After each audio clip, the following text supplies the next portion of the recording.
Big g'day and welcome to the first edition of the 2017 Riddle District Football Netball League show. My name's Yeendy, familiar around the RDFNL circles. I've got the new gig as the AFL Goldfields Media, Marketing and Events Manager. I'm here with Melton at Moorabool, Sunbury, Macedon Rangers star weekly journalist Tara Murray, who's very well known throughout the RDFNL circles. You get along to many of the games and enjoy it. You getting ready for another big season? It is. It never stops, and I think every team looks out there. There's been quite a lot of good recruiting, a couple of sides with new coaches, and quite a lot of changes on the netball side of things. So it looks like it'll be a really good year. Sensational. We're going to cover some footy and netball, but we're going to keep it close to your home. So some of the stories are clubs that are in your readership area as well. So to direct people to the Star Weekly website, of course, our website as well for all the stories. First cab off the rank, Macedon, who have done very well over the years, but they've just yet to win that elusive first final in a while. But they're set to have a big crack at it in season 2017. It is, and I think they're one side after a bit of luck. The last 2 years they've finished the season really well, but then come finals, they've struggled with injuries. So they've had good spots, good opportunities, but just haven't had the right players on the park when they really need them. So for them, it's a bit of luck and just adding a little bit more experience to that side, a little bit more depth. So they've gone out and recruited only 3 or 4 players, so not a big lot, but just to add to what they've already got. So they've got Jonathan Barnett and Chris Kilmartin joined from the Kyabram District Football League. So they bring a lot of depth. They've been in grand finals. One's a goal kicker, the other one's been a premiership winning captain. So you bring a lot of experience in with those guys. They've got a connection with Matthew Knox, and that brought them to the club. Then they've also gone and signed Errol McConnell, who was playing VFL with Coburg. So most recently being playing in the Essendon District Football League, and he's got a couple of connections with the Macedon boys that's brought him out to play at Macedon. And who's the other? I don't know, Matt Dick has returned to the club after playing his juniors? Well, that's a question mark. They're still working out to see what he wants to do with his football. They've spoken to him. They've said, if you want to play, we will have you. Yeah. But at this point, he's still deciding what he wants to do with his football future. And you look at this, they've got Daniel Markworth, who only played half the season last year and really showed at the end of the year what he can do when he's got that power back in his legs, that not many people can catch him. So a full pre-season into him, get a full season to him, you're going to look, he's probably like a new recruit as well. Yeah, exactly. And it's good to have that clarification with Matt, because I know his name has been bandied around. It's good to see it's still undecided. So we'll be watching at this space. Wood and Heskett, they are firing on the field, and they're looking forward to. We talk about bad injury runs at the Cattery. I don't think there's too many clubs that have done it harder than Wood and Heskett, what they did in 2016. I think they had 8 serious injuries to their top 18 players before round 1, but they're all set to go. I think they've lost to 1 or 2, but they've got a few new recruits and returning home, a young star. They do. They've got one really big recruit, which is the main one. It's sort of gone under the radar a lot compared to some of the other clubs, but they've managed to get Daniel Toman back to the club. So brother of Ben, and Ben starred for the Hawks last year in his first season back at the club. And Daniel's been at VFL level for many years, won a best and fairest at Bendigo Gold before they folded. More recently been at Port Melbourne and also been aligned for the Sunbury Lions. And I've seen him play for the Lions when he was in the midfield with Alec Megan. They get 40 possessions each and dominate the midfield. So to get him back, if you get both Daniel and Ben Toman in that midfield, that's going to be massive for them. It's going to be great for the club as well, because I think they had a season where they couldn't play on their home ground, and they had a season where they got back on their home ground, missing almost half their side. That's footy, that's the nature of the beast, but it'll give them some confidence on the field, and hopefully attract some more junior players to make a big stand, which is what they're very well known for. And I think that's, as you say, that Dan has flown under the radar, but I don't know whether some of the people out there go, oh, he's just a former Wood and Heskett player anyway. Is that they don't rate his credentials too much? Don't think about it? Probably don't know him, because he hasn't played for Woodend for so long. He's been at VFL level, but a lot of people don't know him because he's not a big name VFL player. Yeah, apparently I think he would. I know Ben was over at Assumption. I'm not sure if Dan was over there, but that sort of adds to it as well. Rupo, they've signed. Well, I guess speaking of former Woodend players, Dean Putt played all his juniors over at Woodend, and Nathan Stevens has crossed from the Hawks back to Rupo, and of course Steve-O, he was a Scarborough medalist a couple of years ago. But Dean Putt, the big name that's been recruited to Rupo, and since he departed Woodend, he's had a good football journey. It is, and I think Rupert's Wood in the past few years has been very quiet in the recruiting. They've really looked to bring through their players, and you don't blame them when you look at how good their under 18.5 side has been the last few years. But I think it's come to a point they need some bigger bodies. They need a little bit more experience. So Dean Putt is the big one there. They've got him, and then you've got Joel West, who was a former VFL player who didn't play much last year, will form that ruck partnership. They have lost Jordan Brady to East Sunbury, but you've still got two very strong ruckmen, and Putt's probably the main one, but they've also got Sean Hetherington back, a Rupert's Wood Junior who has played VFL at Williamstown the last few years. So he's come back to the club, and as you mentioned, you've got Nathan Stevens, and you've also got Mark Young's come across from Romsey, and Jesse Wallen is another Keilor player who's come across with Dean Putt. So he was part of Keilor's premiership this year in the EDFL Premier Division. So I guess when we talk about Macedon hoping to win some games of finals, I think there's no more pressure than what's on Rupert at the moment, because they've yet to win a senior final since they've been in the competition.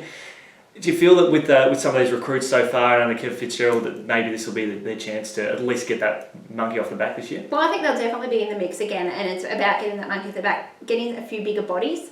Bigger bodies make a big difference come finals. So. Particularly around when the ground's getting a little bit heavy.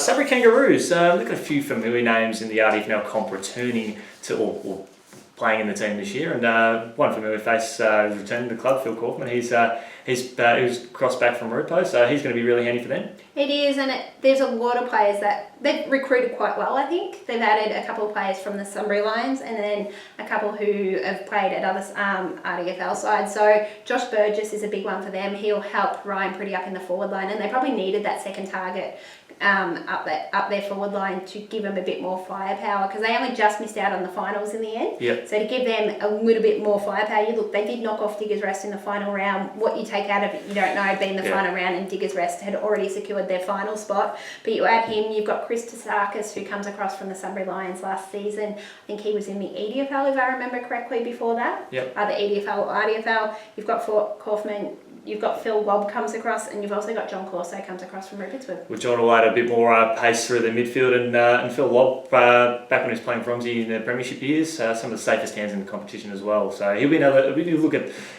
the strength in the forward line, well, he certainly adds that as well. That's it, and I think they need that. They'll be looking for finals after finishing 7th, or just missing out the last couple of years.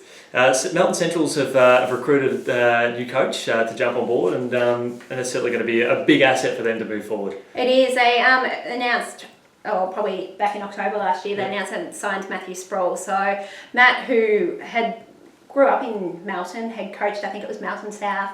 He's heavily involved. He doesn't live in the area. He lives more down the Geelong way, and he was coaching down in Geelong. He did get sacked from his previous role at Port Arlington, and he said in the end it was a blessing in disguise. It gave him 6 months off to recuperate, get back into it, and find his love for football again. So he's quite happy to come down to Melton Centrals. What they're looking at, I think it's continuing to develop. So Melton Central continuing to develop those young guys. What's sort of been happening in the last couple of years, but keep doing that, because you've got the new ground and all of that, and they're trying to work on a similar game plan with the junior coaches that progresses through to your senior sides. And I guess as a bit of a side note as well, Matt does take over from Glenn Hopkins, who he's now on the coaching department over at Diggers Rest. Attended coach for about 6-11 years, so it's good to see Diggers. They continue to go from pillar to post, and good to see Fitzy still involved in the coaching department in the RDFNL. Switching gears to netball, and probably one of the biggest talking points we'd love to really pump up. And unfortunately, they were pipped at the post for getting a team over the line last year. But Rockbank are back with an A-grade team, and good feeling around the club, and this just adds to it. It is. They've come back with an A-grade team, an A-grade coach. I think they've got players through all their grades, so it is really confidence down there at Melton Centrals. They are looking finals. They are talking finals, because a lot of these girls have played together. So Lizzie Masterson comes across from the Geelong District Football League, and she brings across quite a few players. So they've played together. A lot of the girls, the coaching panels work together. So there is a lot of familiarity. I think they've also played in town towards the Werribee area as well. So why a lot of teams are gelling together, a lot of these girls have already played, so that's going to be a big bonus stepping in. It'll be interesting to see how they go. Yeah, certainly be exciting for them, and just to see them even get that first win on the board would be great for the club. Riddle have brought some experience or injected some coaching experience back into the team with the return of Eliza Allen, and she has had good experience with the team in recent years. What's her latest? So they've just announced this week that Eliza is taking back coaching the side after Jared Walker coached them to the premiership last year. Eliza last coached the side back in 2015 to a grand final appearance when they lost to Melton Central. So she's been at the club, she's involved in the club, her family lives in the area and all of that sort of stuff. So for her, it just made sense to get involved at her local club, a club her daughters are likely to come through as well. Yep. So Riddle is going to be a very different looking side this year.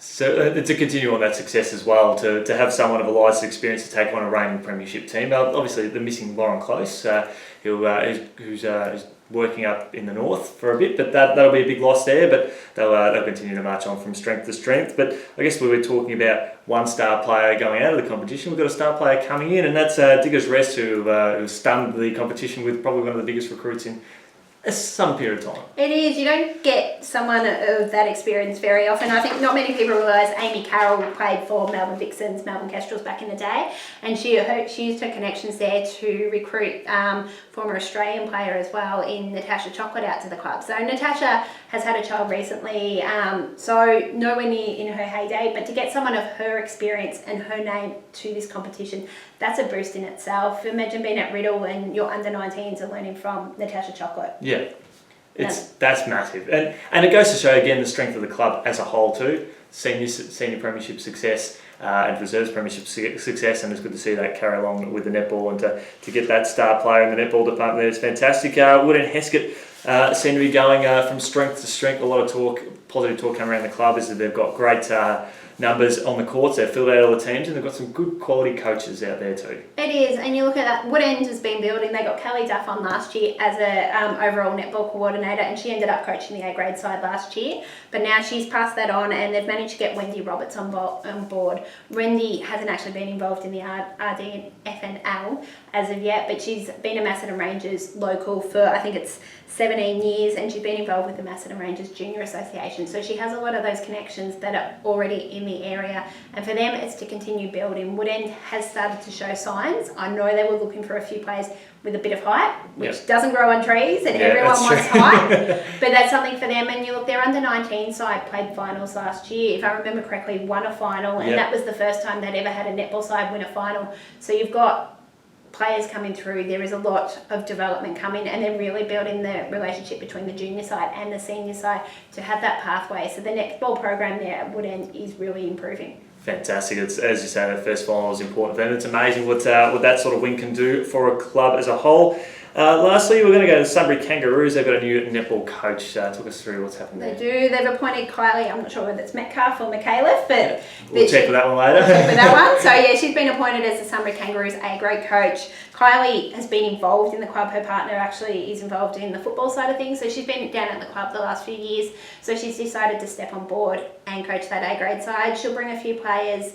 I don't know, she'll bring one or two players from the Northern Netball League that plays on a Friday night down in Melbourne. So she'll bring a few players of them. They are looking to add. They will have a different looking lineup. The Kangaroos have struggled the last couple of years. Since they didn't have a side, they have struggled. They didn't win a game last year. So for them, it's about getting back on the court, continuing to develop and build on what they've done. So they've managed to get a side back on the court the last 2 years. Now it's sort of taken that next step. Seems like the club as a whole seems to be moving in the right direction, especially with the announcement over recent hours that they're going to have a senior women's team competing in the competition. Yep. They've confirmed that. So they had, I think, 14 players actually confirmed that they want to play. You need to have 12 on the field. Yep. So they've got 14. They are looking for a few more players, but they have confirmed that they will have a women's football side. And no doubt in the future we'll be looking more at the women's side of things throughout AFL Goldfields. Tara, thanks so much for joining us in the first edition of 2017. We look forward to catching up a few more times over the course of the year, and check out all the stories on the Star Weekly website as well. Yep, I'll see you around at matches for sure. Yeah, that's going to be huge. We look forward to being your company next time on the RDFL TV show.